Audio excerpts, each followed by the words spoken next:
మరి విఘ్నేశ్వరుడు పార్వతీదేవి యొక్క కుమారుడు కనుక శ్రీ మహావిష్ణువుకి మేనల్లుడు అవుతాడు. మేనమామల ముద్దు మేలైన ముద్దు.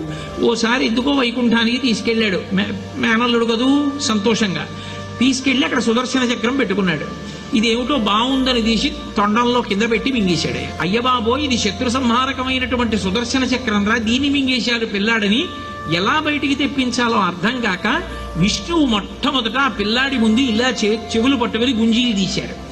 గుంజీలు తీస్తే మామయ్య అదేమిటి అంత విచిత్రంగా కిందకి మీదకి ఊగుతున్నామని పడిపడి పకపకా నవ్వాడు. ఆ నవ్వడంలో పొలమారి లోపల ఉన్న సుదర్శన చక్రాన్ని పైకి కక్కాడు.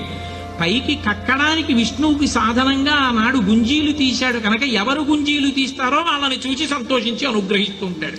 ఇప్పటికీ మీరు పాండిచేరి వెడితే పాండిచేరి రోడ్డు అంతా కూడా గుంజీలు తీస్తూనే కనపడతారు మీకు. విఘ్నేశ్వరుడి యొక్క పూజ అంత తేలిక.